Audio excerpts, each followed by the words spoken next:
Pickaholics. I have a challenge lock. This is a Bearsback challenge lock. I have heard about good things about Bearsback, and he does not disappoint. This is in a Kwikset deadbolt cylinder. Look at this keyway. It is not in max at all, that's for sure. So it's just a Kwikset deadbolt cylinder, and I have picked this before because I was needing to know what picks I needed. This really, when you have stuff that's out of max, you need to find high lift picks for what they need to be. And in doing that, then you tend to learn what you need to do. And I've got an SS Dev because I have to get back into the back underneath the deep pins.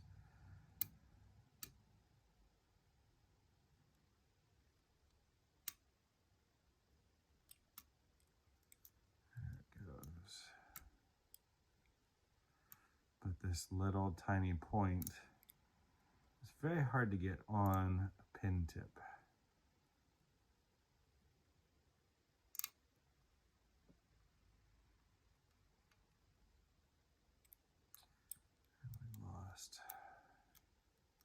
I think I might have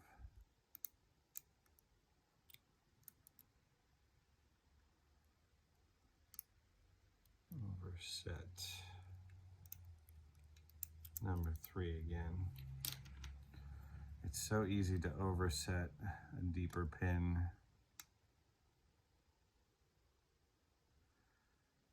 In front of a tall pin.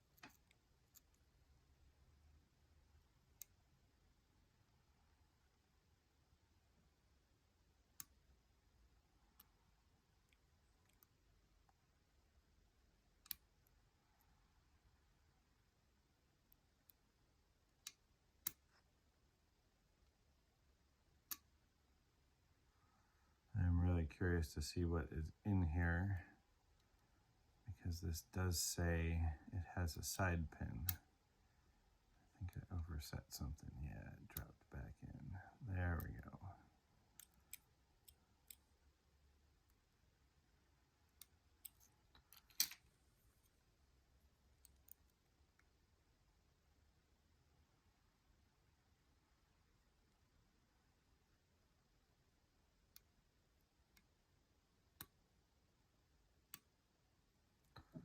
There we go. Having to trip, having to use another high hook to get in and under. But it'll be interesting to see what this means when it says has a hot side pin. We're gonna find out about this. Actually, let's use this one because of the concave nature of this. Let's clear some things out of the way. And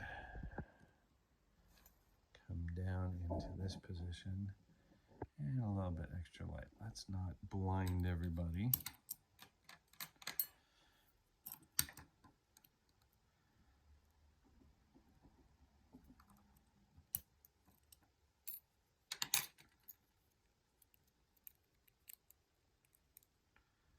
Remember, I picked this off of where I'm used to. Ooh. Okay.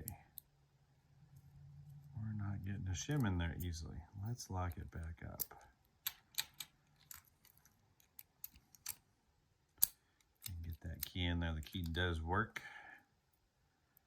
There is a pin in the back. Oh, oh no.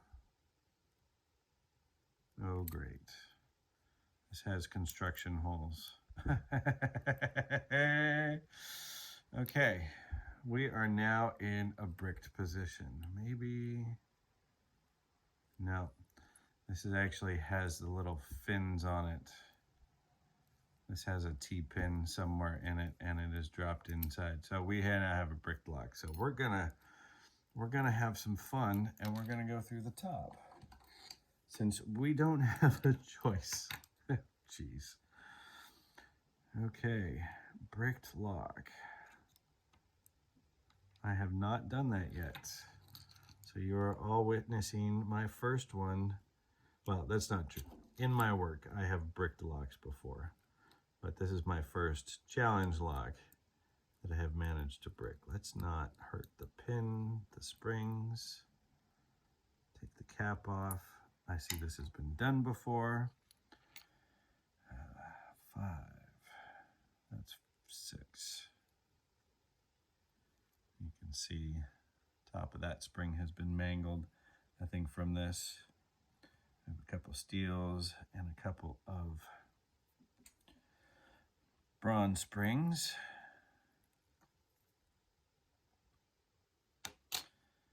And we'll go through and try and see what's in here in the way they come out.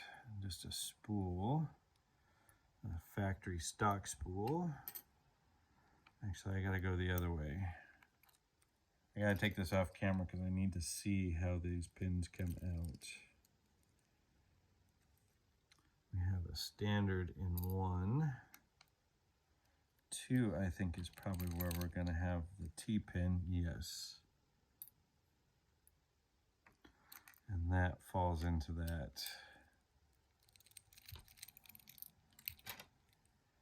And number 3 is serrated, which makes sense over a nice tall deep pin. And number 4 is a really nice serrated spool.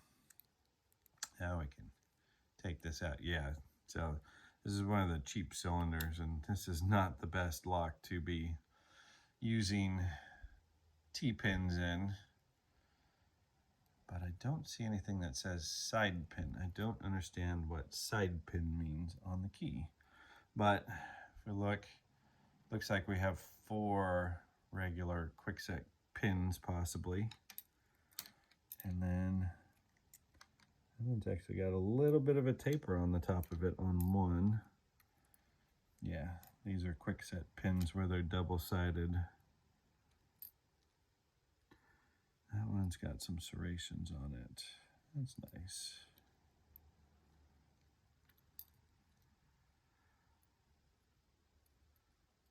Another Kwikset pin.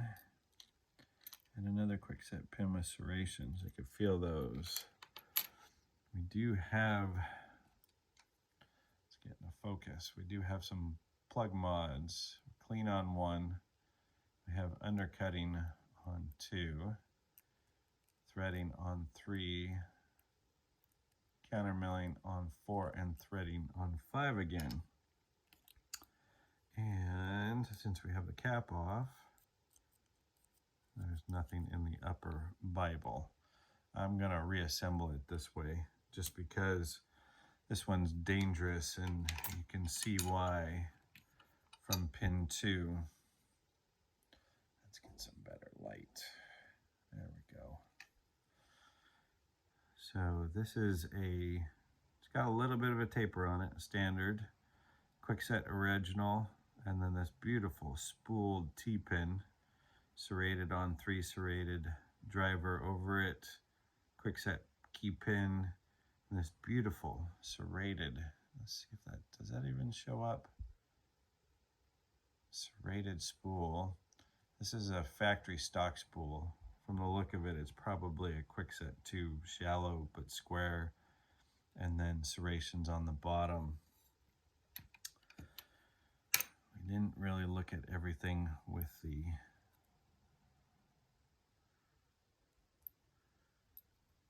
plug because I left the key in it while we were playing with it. But you can see you do have to lift every single pin. We don't have a great huge high lift on 1, but that you feel number 2 is what actually sets everything. Or excuse me, number 3. But in number 2, you definitely have to get up past 1 spool and then lift to that T-pin, which is what I felt. And then number 3 definitely falls in there, and you have to come up past the serrations and then the counter milling on the spool, and then this nice sharp spool, which is perfect for back here.